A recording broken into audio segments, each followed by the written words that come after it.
पंजाब और खैबर पख्तूनख्वा के मैदानी इलाके बदस्तूर शदीद धुंध की लपेट में। हद निगाह कम होने से मोटरवे को मुख्तलिफ मकामात पर ट्रैफिक के लिए बंद कर दिया गया। M1 इस्लामाबाद से पेशावर, M3 लाहौर से दरखाना, जबकि M5 शेर शाह से जाहिर पीर तक बंद कर दी गई। M11 लाहौर से सियालकोट और M14 हकला से यॉर्क तक बंद कर दी गई। स्वात एक्सप्रेस वे कर्नल शेर खान से इस्माइला, जबकि हजारा एक्सप्रेस वे भी बुरहान से जारी तक हर किस्म की ट्रैफिक के लिए बंद कर दी गई।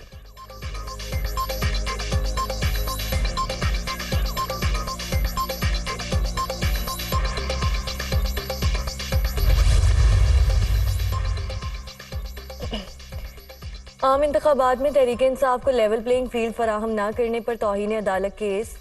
चीफ जस्टिस कासिफ फायज ईसा की सरबराही में 3 रुकनी बेंच आज समाअत करेगा। चीफ सेक्रेटरी पंजाब और इलेक्शन कमीशन ने अपना जवाब जमा करवा दिया। इलेक्शन कमीशन तहरीक इंसाफ के लेवल प्लेइंग फील्ड फराहम न करने के इल्जामात मुस्तरद कर चुका है।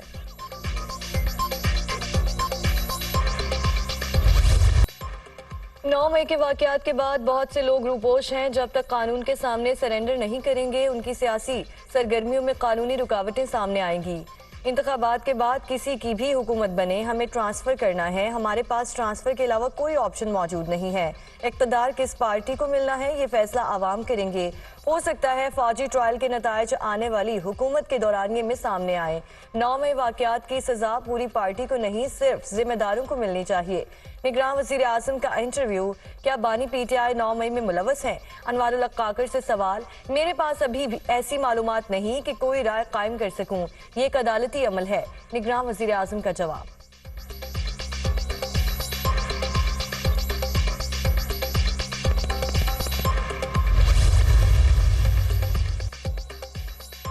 पंजाब के IG जेल खाना जात ने बानी PTI की जेल के अंदर आर्टिकल लिखने की तरदीद कर दी। साबिक वजीर आजम के पास लिखने के लिए कोई कागज और कलम मौजूद नहीं। मुलाकात के लिए आने वालों की मुकम्मल तलाशी ली जाती है। जेल के अंदर और बाहर कैमरे लगे हैं, हमने कैमरे भी चेक कर लिया। कोई तहरीरी मवाद जेल से बाहर नहीं गया। किसी शख्स ने बानी PTI की तरफ से तहरीर लिखकर शाये करवाई। IG जेल खाना जात फारूक नजीर का मौक़िफ़, रहनुमा PTI बैरिस्टर गौहर खान ने आर्टिकल की जिम्मेदारी लेते हुए कहा था कि वो आर्टिकल बानी PTI का ही है।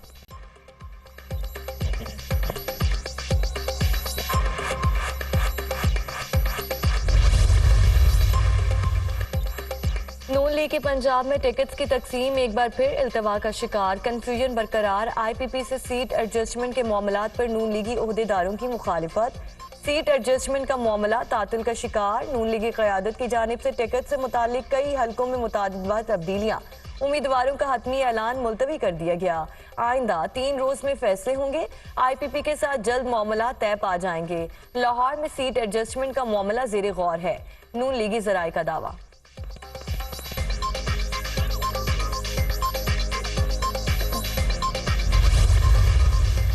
ये ना किसी कारोबारी शख्स का लाहौर है, ना किसी बिजनेस फैमिली का लाहौर है, ना ये किसी खिलाड़ी का लाहौर है, ये शहीद जुल्फिकार अली भुट्टो का लाहौर।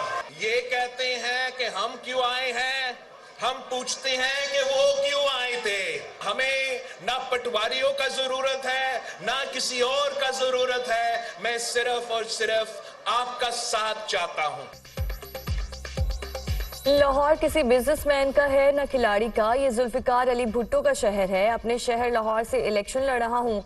मुझे पटवारियों की जरूरत नहीं, आवाम का साथ चाहिए। इलेक्शन के लिए कहीं और नहीं, आवाम की तरफ देख रहे हैं। डट कर मुकाबला करें, घर में घुस कर मारेंगे। ये पूछते हैं हम क्यों आए, हम पूछते हैं वो क्यों आए थे। ये समझते हैं हमें मार कर डरा कर भगा सकते हैं, तो ये इनकी गलती है। लाहौर में बड़े अस्पताल बनाएंगे ताकि किसी को इलाज के लिए बाहर ना जाना पड़े। बिलावल भुट्टो का लाहौर में कॉनम मीटिंग से खिताब। चेयरमैन पीपल्स पार्टी का 30 लाख पाकिस्तानियों को घर बनाकर देने का वादा।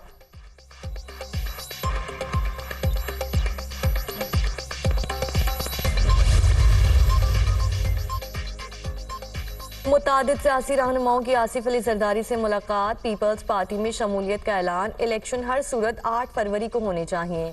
पंजाब में 4 सड़कें बनाकर हमें ना बताएं, ये बताएं रोजगार कितने लोगों को दिया। गुर्बत खत्म करने का प्लान पीपल्स पार्टी के सिवा किसी के पास मौजूद नहीं। साबिक सदर की गुफ्तगू।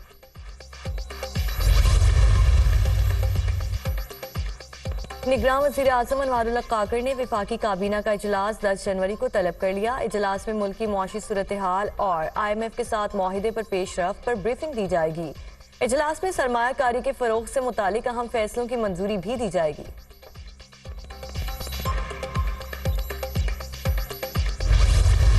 बांग्लादेश के आम इंतखाबात में शेख हसीना वाजिद की पार्टी अवामी लीग ने 300 के ऐवान में 216 सीटें जीत लीं। शेख हसीना वाजिद 5वीं बार वज़ीर आज़म बनने के लिए मजबूत उम्मीदवार बन गईं। इत्तेहादी जातिया पार्टी की 11 सीटें 52 नशिस्तों पर आज़ाद उम्मीदवार कामयाब। नताइज आने का सिलसिला जारी। इंतखाबात में 1991 के बाद सबसे कम टर्न आउट रहा। बांग्लादेश क्रिकेट टीम के साबिक कप्तान शकीबुल हसन ने भी अपने नशिस्त जीत ली। ऑपोजिशन का इलेक्शन का बायकॉट। अमरीकी वज़ीर ख़ारजा मशरक़ वुस्ता में कशीदगी कम कराने के लिए मुतहरिक कतरी वज़ीर आज़म से मुलाकात सालिसी की कोशिशें जारी रखे हुए हैं। गजा की सूरत हाल इंसानियत का कड़ा इम्तिहान है। एंटनी ब्लिंकन से गजा में जंगबंदी और यरगमालियों की रिहाई के हवाले से गुफ्तगू हुई। कतरी वज़ीर आज़म मोहम्मद बिन अब्दुर्रहमान बिन जासिम की मीडिया टॉक।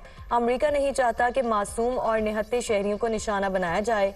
शहरियों तक इमदाद की फराहमी यकीनी बनानी चाहिए। अमरीकी वज़ीर ख़ारजा एंटनी ब्लिंकन की न्यूज़ कॉन्फ्रेंस।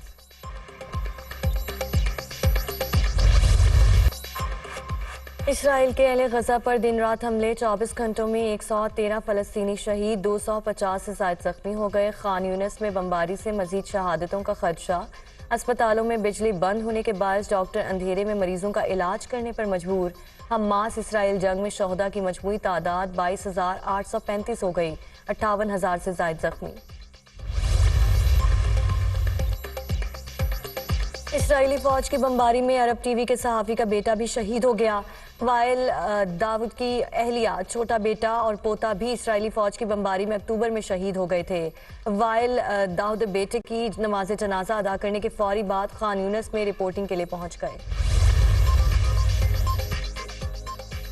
फ़लस्तीन इस्लामिक जहाद के अस्करी ग्रुप अल-कुद्स ब्रिगेड्स का इसराइल पर रॉकेटों से हमला। रॉकेट हमला सदवेरद और नेरम पर किया गया। इसराइल के मुतादिद सरहदी इलाकों में सायरन बज गए। हुकूमत की शहरियों को महफूज मकाम पर मुंतकिल करने की हिदायत।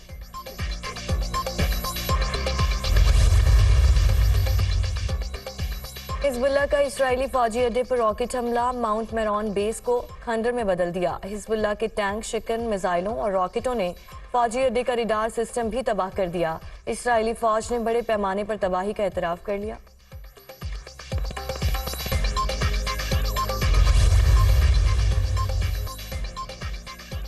इसराइली फोर्सेस के सरबराह मकबूजा मगरबी किनारे के दौरे पर फौजियों के सामने अपनी नाकामियों पर फट पड़े। हमास के खिलाफ जंग को इसराइल के लिए आफत करार दे दिया। इसराइल हिजबुल्लाह के साथ झड़पों की भारी कीमत अदा कर रहा है। 2024 गजा जंग की वजह से इसराइल के लिए मुश्किल साल होगा। लगता है ये पूरा साल जंग में ही गुजरेगा। हर्जी हलेवी का एतराफ।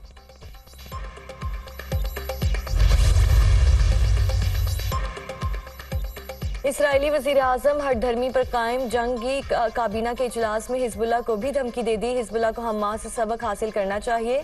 लेबनानी तंजीम बाज ना आई तो हमास वाला हाल कर देंगे, नेतन्याहू की धमकी।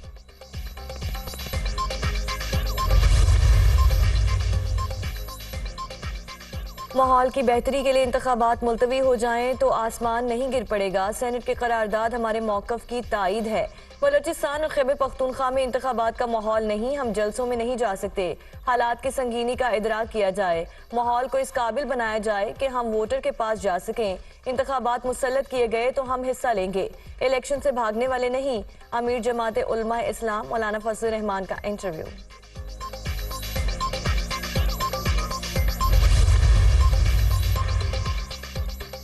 मुस्लिम लीग ज़या के सरबराह सियासी महाज पर मुतहरिक एजाजुल हक से उस्मान बुज़दार, मलिक अमीन असलम, हामिद यार हराज और सलीम बरियार की मुलाकात। सियासी मुस्तकबिल के हवाले से मुशावरत। आप बानी PTI के वसीम अकरम प्लस थे, अब क्या हुआ? सहाफ़ी का उस्मान बुज़दार से सवाल। हालात आपके सामने हैं। साबिक वज़ीर आज़म को अफ़वाम व तफ़हीम का मशवरा दिया, उस्मान बुज़दार का जवाब।